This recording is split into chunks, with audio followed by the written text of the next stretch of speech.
आशवी थोड़ा झिझकते हुए ही बोली अंडरस्को वह अम्मा की और आराध्या की याद आ रही है।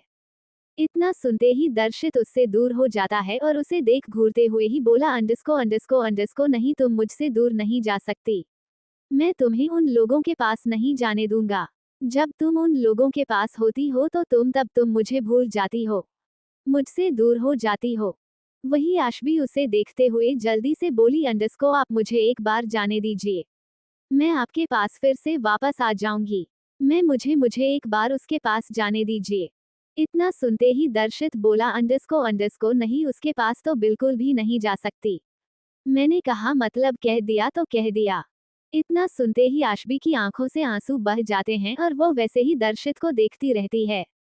वहीं दर्शित को पता नहीं क्या होता है, वो आशवी के आंखों से आंसू देख ही पाता तो वह आगे बढ़कर उसके आंसू पहुंचते हुए ही बोला अंडरस्को अब तुम रो क्यों रही हो, तुम्हें मना कर दिया तो तुम, इसका मतलब ये तो नहीं कि मुझे इमोशनल ब्लैकमेल करोगी। अब तुम्हारी आंखों से बिल्कुल भी मुझे आंसू नहीं देखनी चाहिए, समझी तुम। वही आशवी सुबकते हुए ही बोली अंडरस्को तो फिर आप मुझे उनसे मिलने क्यों नहीं दे रहे अम्मा जी, उसके साथ तो मैं कितने टाइम से रहती हूँ, मैं वहाँ पर ही तो, मेरा वहाँ पर ही बड़ी हुई हूँ, वहाँ पर मैंने बहुत वक्त गुजारा है, मुझे अम्मा जी से मिलने दीजिए।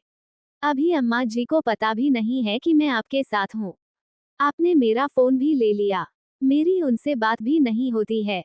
इतना सुनते ही दर्शित को याद आता है कि हाँ, उसने तो आशवी को फोन तक नहीं दिया है।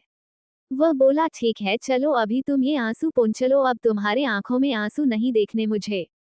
इतना बोलते हुए ही वह आगे बढ़ाकर उसे अपने गले से लगा लेता है और फिर उसे झुककर अपनी गोद में उठाकर वैसे ही वह उसे अपनी चेयर पर आकर बैठ जाता है और उसे अपनी गोद में बिठा लेता है।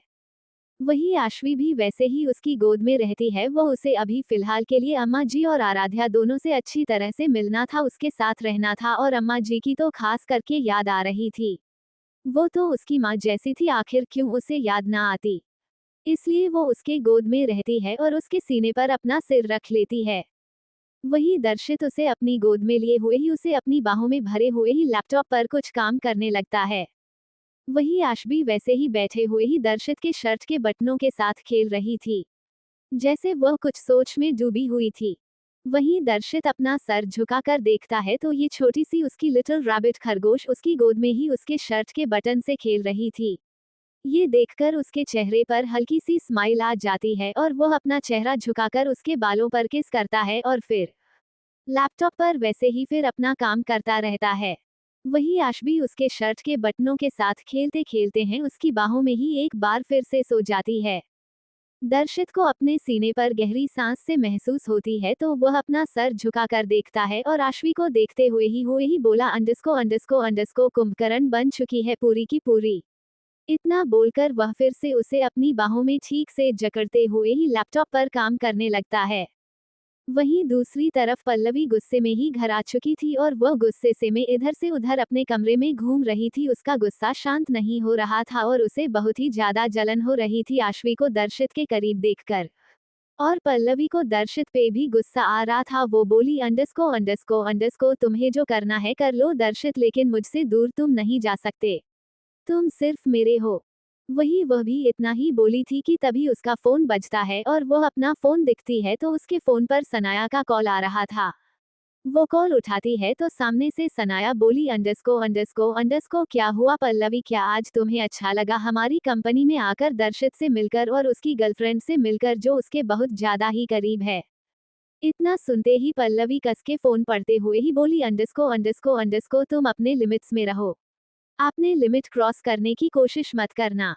तभी सनाया सामने से बोली अंडरस्को क्या वह खूबसूरत सी लड़की, वह प्यारी सी आशवी, वह दर्शित के लिए परफेक्ट है ना शादी के लिए।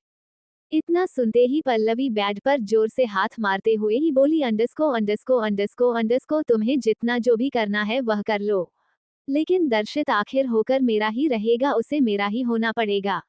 दर्शित के घर वाले कभी नहीं मानेंगे उसे लड़की से शादी करने के लिए। वो कितनी लो क्लास की लगती है और मुझे देखा है, मैं इतनी अमीर खानदान से हूँ, इतनी अमीर हूँ तो दर्शित की शादी मुझसे ही होगी, समझी तुम। तभी सामने से सनाया हंसते हुए ही बोली अंडरस्को गलतफहमी में भी रहना अच्छी बात होती है पल्लवी। लेकिन देखना दर्शित से तुम्हारी नजरों के सामने ही उस लड़की को अपने साथ लेकर आएगा और अपने घर वालों से भी मिलवाएगा। अगर उसके घर वाले नहीं भी माने तो क्या हुआ? तुम्हें लगता है दर्शित किसी की सुनता है? तभी पल्लवी गुस्से से ही बोली अंडरस्को हाँ सुनता ही है, उसकी डैड की वह सारी बातें सुनता है। तभी सनाया मुस्कुराते हुए हैं एक सार्कास्टिकली स्माइल करते हुए ही बोली अंडरस्को फिर भी दर्शित की सारी बातें भी तो उसके डैड मानते हैं।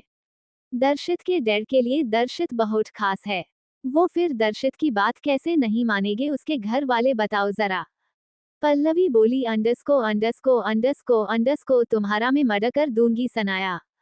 तभी सनाया सामने से बोली अंडरस्को एक बार सामने आकर देखो, मुझे छूकर तो देखो, क्या हालत होती है तुम्हारी। तुम शायद बोल सकती हो पल्लवी, लेकिन मैं भी कौन हूँ तुम्हें अच्छे से पता है। वहीं पल्लवी गुस्से से ही फोन बेड पर फेंकते देती है और फोन बेड के कोने से टकराकर स्विच ऑफ हो जाता है। वही फोन के काटने की आवाज से ही सामने से सनाया मुस्कुराती है और बोली अंडरस्को दर्शित के लाइफ में आश्वी एक उजाला बनकर आई है और दर्शित जिस अंधेरे में है वहां से आश्वी उसे बाहर निकल सकती है, उसे जीना सिखा सकती है और सबसे सबसे अच्छी बात है कि वो उसकी परवाह करेगी, उसे जीना सिखाएगी, उसे प्यार करना सिखाएगा। भले ही अभी दर्शन की दीवानगी है आश्वी, लेकिन दर्शित का पागलपन भी एक दिन खत्म होगा और प्यार की शुरुआत भी होगी। इतना बोलते हुए ही सनाया मुस्कुरा रही थी। वहीं दूसरी तरफ पल्लवी गुस्से से ही अपनी मुठिया भींचे हुए इधर से उधर घूम रही थी कि तभी उसके कमरे में दर्शित की मॉम यानी कि नीलम जी आ जाती है और वो पल्लवी से बोली अंडरस्को क्या हुआ बेटा, तुम इतनी गुस्से में क्यों हो, क्या हो, कुछ हुआ है क्या? तुम तो दर्शित उधर से ऑफिस गई हुई थी ना।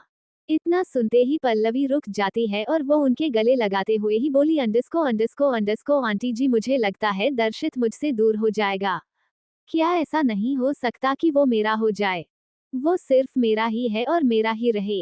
इतना सुने नीलम जी हैरान होकर पल्लवी को देखने लगती है और वो बोली अंडरस्को क्या हुआ बेटा, तुम ऐसी बातें क्यों कर रही हो? वैसे तुम्हारा ही तो है दर्शित, वो तुम्हारा बेस्ट फ्रेंड है और आगे चलकर और भी अच्छा रिश्ता तुम दोनों में हो सकता है। इतना सुनते ही पल्लवी अपने मन में डेविल स्माइल करते हुए ही फिर उनके गले लगे हुए ही बोली अंडरस्को फिर मुझे दर्शन से शादी करनी है।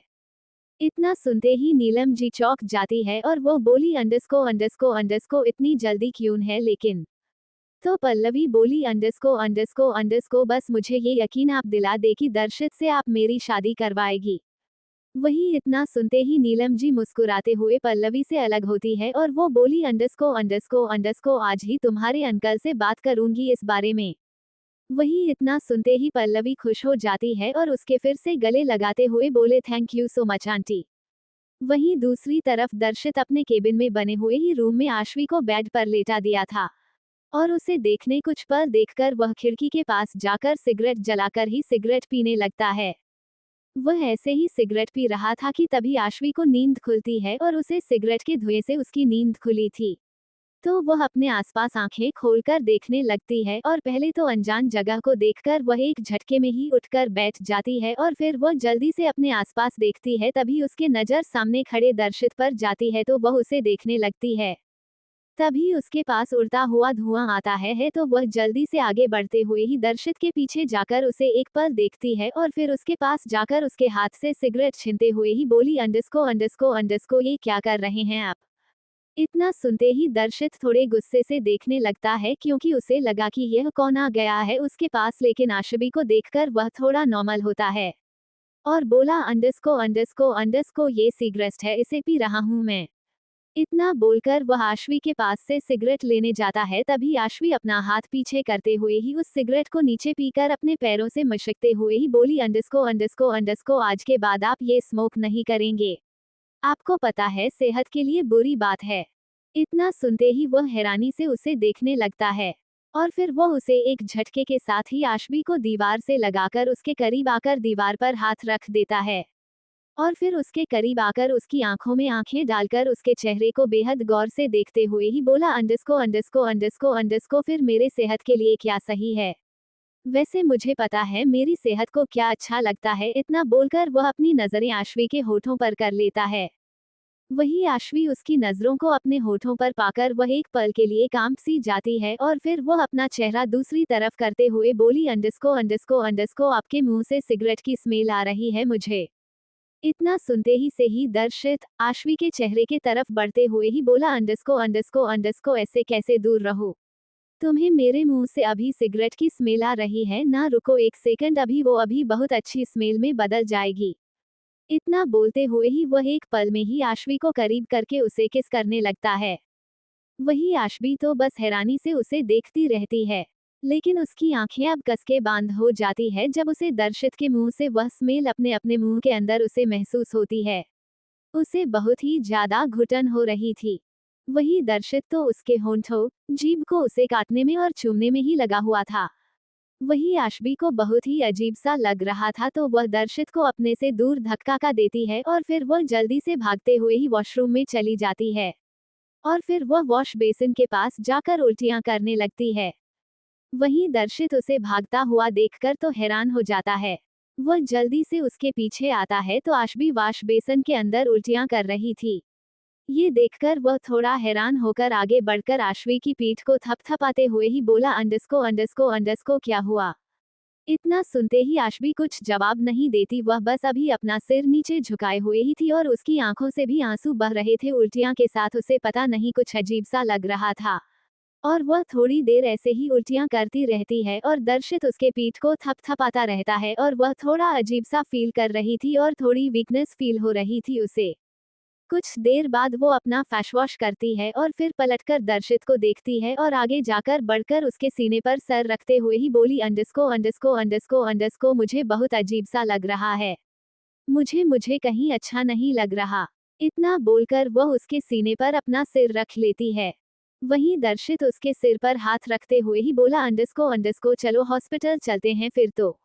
तब आश्वी अपना सिर उठाकर दर्शित को देखते हुए ही बोली अंडस्को अंडस्को बिल्कुल भी नहीं, मुझे नहीं जाना कहीं पर भी, मैं ठीक हूँ, बिल्कुल ठीक हूँ, मैं ठीक हूँ। क्या होगा अब आगे, क्या आश्वी प्रेग्नेंट है, क्या दर्शित को या फिर आश्वी को ये एहसास होगा। प्लीज लाइक कमेंट जरूर करें।